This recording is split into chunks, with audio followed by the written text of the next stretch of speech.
Hello. Today, you will find two incredible stories about cheating with bosses. Watch to the end, they will be the most interesting. Happy viewing. First story, I sleep with married women. I never had any problems with the opposite sex. Girls have always paid more attention to me. I take care of myself. Nature gave me a pleasant appearance. I am not stupid and witty. I earn good money. For many women, an excellent candidate for a husband, as they constantly tell me openly. But to create a family with any of them, I am not interested. I have one weakness. I prefer to sleep with married women. I can also sleep with girls who have been dating their boyfriends for a long time, especially if they are getting ready to get married soon, but married ones are still better. My first experience with a married woman was 5 years ago when I slept with a co-worker's wife right at a corporate party. And I really liked it, the feeling of forbidden fruit, extreme, and wild release of adrenaline. The fact that someone else's woman chose you over her husband is very pleasing to the ego and raises self-esteem. And I decided to do it again, to see if sex with a married woman is always so awesome, or if I just happened to find an insatiable, ravenous lady who wasn't getting the attention she deserved from her husband. Since the company I worked for was big and I was about to quit soon, out of sporting interests, I decided to carefully seduce a couple of women who definitely had husbands or long-term serious relationships. And it worked out great for me. The hunting process is very arousing and exciting. The victims of the hunt are also thrilled to be hunted, even though they try to pretend that they are against and that they are different. I loved walking the edge, playing spies, and living in an atmosphere of half a hint. And the fact that I was more desirable than their husbands, that they were willing to risk a lot to have sex with me, was indescribably thrilling. It was an unforgettable experience. After my first 2 victories, I decided to raise the bar and sleep with the wife of my immediate superior. Just a week of hints, winks, and light flirting, and she was already at my house. In bed, I did whatever I wanted with her. I even wanted to find a limit to what she would not let me do to her. But there was no limit. What I liked most was not the sex itself, orphogenic, no doubt, but the realization that I had the wife of my arrogant boss who considers himself more successful than me, but whose wife thinks otherwise. When I called her a cab, she confessed that it was the best sex of her life, and that she planned to do it again. And we did it again, more than once. There were many experiments in bed. The more I insulted and humiliated her, the more she liked it. Maybe she had her own score with the husband, maybe she just liked hard sex, or maybe all women secretly dream of being treated that way. I can't say for sure. But it was the same with the women I then had hard sex with. Perhaps shy, sweet romance modern women are bored and they want at least once in their life to give themselves completely to a real man. Mine office romance with the wife of my boss lasted 4 months, after which we broke up. She found out that I was sleeping with another colleague of ours. Started a scandal and demanded that I break up with her. Yeah, right. Going on the orders of who knows who and why, I do not smiled, and I left her. What did she do? She didn't do anything. Not her husband to complain to, really. Here is another advantage of a relationship with a married woman. Such a relationship is easy to terminate at the moment when it benefits you, avoiding unnecessary scenes and tantrums. Although I made the right conclusions from my relationship with this temperamental lady and no longer have mistresses among my colleagues at my current place of work.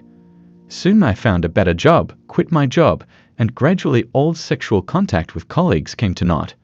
But I like sleeping with married women very much. Free girls no longer attracted me. I had to do something, somewhere to look for new females. The internet was the answer. At first I tried to look for mistresses on dating sites, but there were few adequate. But it was easy to run into professionals who loved money but not sex. Social networks are another matter.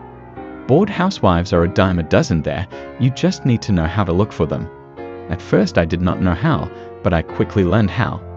When you do what you love, you don't notice obstacles, you only see opportunities. I soon noticed that I liked sex in a woman's home, especially in the bed where they slept with their husband. Strangely enough, this is taboo for many women. That is, you can do whatever you want in bed with her, but not in the marital bed. The more interesting it was to overcome their resistance. It takes time, but everyone agrees, you just have to find the right arguments. So you go to her and her husband's apartment, undress her, put the slut on their bed. Anyone who has not experienced this will not understand what a rush it is, how much adrenaline and endorphins you get. After this experience, ordinary sex with a typical girl who wants to get married is boring and unbearable. Sometimes I wish the husband of one of my mistresses would catch us hot. I want to see how they will get out of it, how they will make up excuses for themselves and hang the responsibility for their lust on their husband's horns. After reading women's confessions of adultery here, I wonder how many cuckolds there are who'd forgive their wives and girlfriends, giving in to their false remorse, promises, and entreaties. To forgive adultery is not strength, not an indication of love, and not nobility as cuckolded women try to portray it. It is cowardice and failure of a man, and there is no other name for it, no matter how hard you try. I want to make it clear that I do not consider myself a good man or a role model. My sexual preferences are probably an aberration and unacceptable to most people. I am not encouraging anyone to be like me. I am not proud of my behavior, and I am not bragging. I just wanted to speak out and show you why cheating can't be forgiven, no matter what the lady who was caught in bed with another man said to justify it. Second story, the relationship with my husband's boss. My husband and I had known each other for many years. My husband, my boyfriend at the time, had been a graduate student abroad for several years, and I had been waiting for him at home.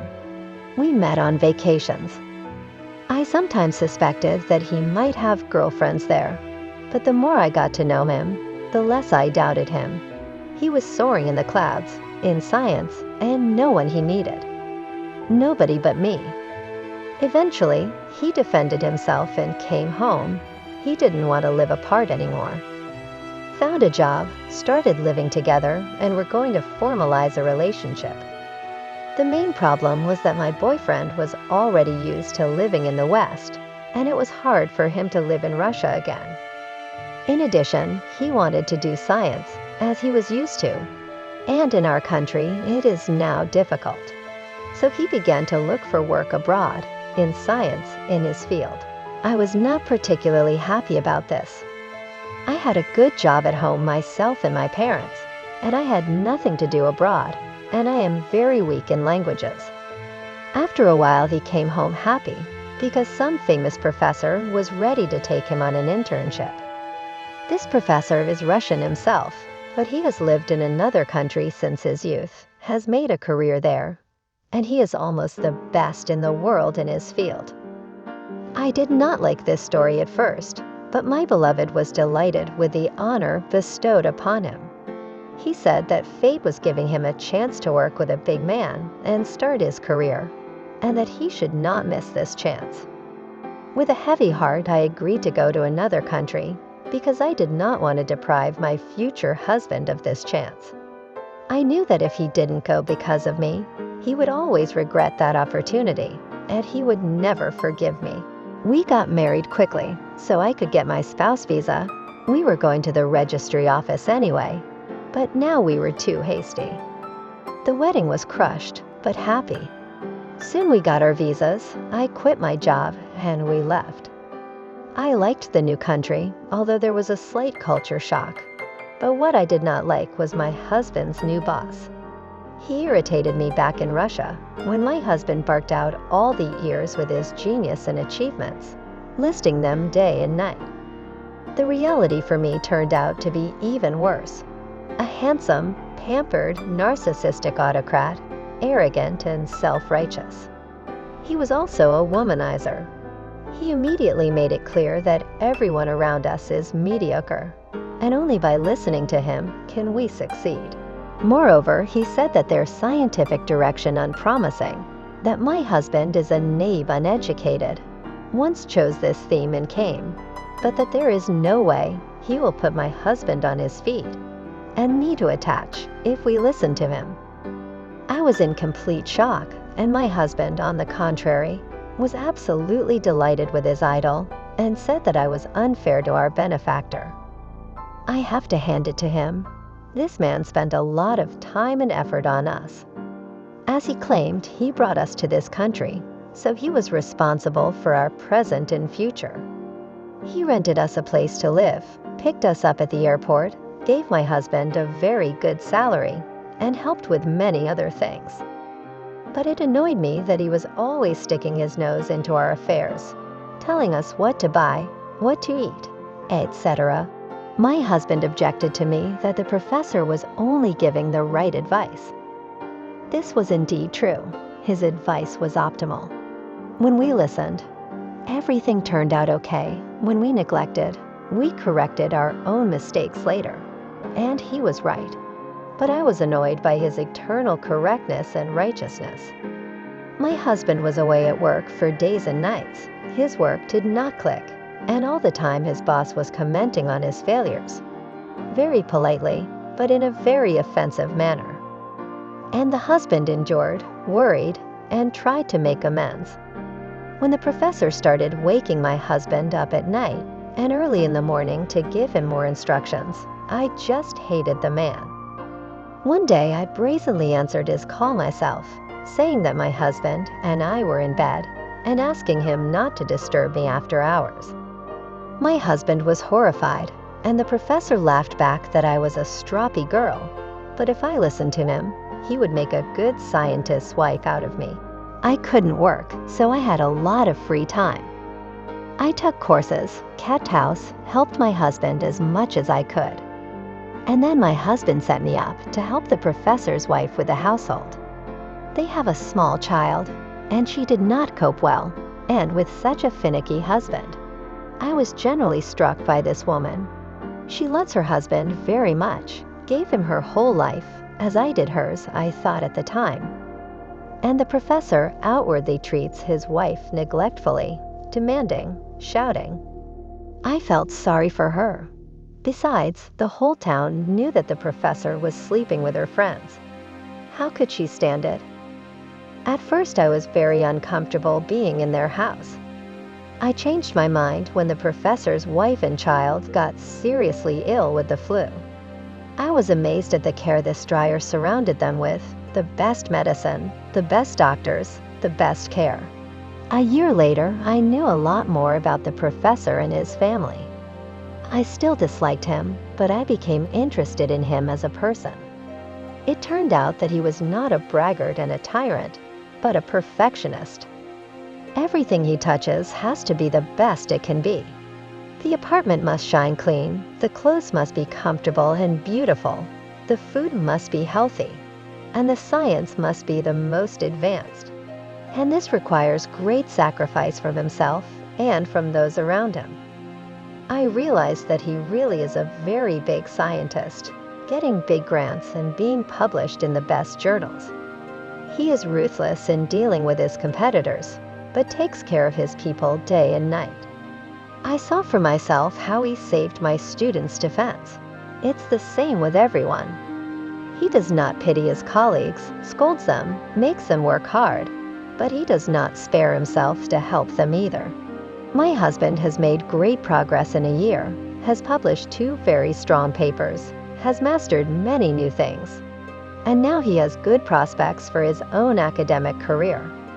So the boss's late-night phone calls were not in vain. I also learned to separate the professor's bravado from serious criticism. I realized that he adores his work, but for some reason hides it behind a mask of cynicism. In fact, he is a very kind, responsible, responsive, and very talented person. Behind the facade of a boorish and brash boss, I discerned the cranky, insecure boy that he once was in reality. One day, the professor told me about his youth, about an unhappy love affair that had almost crippled his life and career. And I realized that cynicism and disdain for women was the protective reaction of a thin, and in its own way, unhappy man. And I fell in love. Others noticed it before I did. His wife once joked that I would be the next concubine, and I joked back, but I felt uncomfortable. He sensed something, too, and began openly courting me, perhaps to throw off suspicion. One day, he joked in front of everyone that it was time for him to exchange his old cow for a young one. My husband did not take these advances seriously because he could not think that his idol and his wife could cheat on him. He willingly joked about it, but I was not in the mood for jokes. I restrained myself as best I could, but I was not long enough. In September, the professor sent my husband on a month-long business trip to the United States. My husband left, and I stayed behind. The professor started taking me to restaurants and outings every night.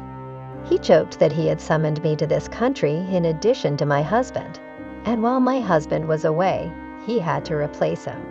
2 weeks later, he gave me a beautiful, expensive ring, and the same night we became lovers. If it weren't for the meanness to our other halves, it would have been a real wedding night. It was the first time I truly opened up as a woman, bodily and spiritually. With him, I learned a lot that I hadn't known all my life. Of course, I feel remorse. I still love my husband, but the professor is an improved version of him. Everything is the same, only better. My husband now seems like a demo version of my lover. My husband is kind, smart, goal-oriented, talented, handsome, athletic, sweet. I loved him for that. And the professor has all the same qualities, but he is even more generous, intelligent, talented, successful, handsome, and sexy. Could I not fall in love? After all, the professor is my husband's idol. My husband dreams of becoming one, takes his example. So I fell in love with his idol, his ideal. 4 months I'm between them. Realistically, I love the same lover in 2 faces. It is mean, but there is no beautiful way out of this situation. I have pondered whether to leave my husband or break up with my lover and go home alone, but for a number of reasons, all of these exits are unacceptable. My husband doesn't have a clue about anything. He loves me as he used to, trusts me, and is idle like a god. It is all the more impossible to open his eyes to our relationship. It might break him morally. The professor is of the same opinion.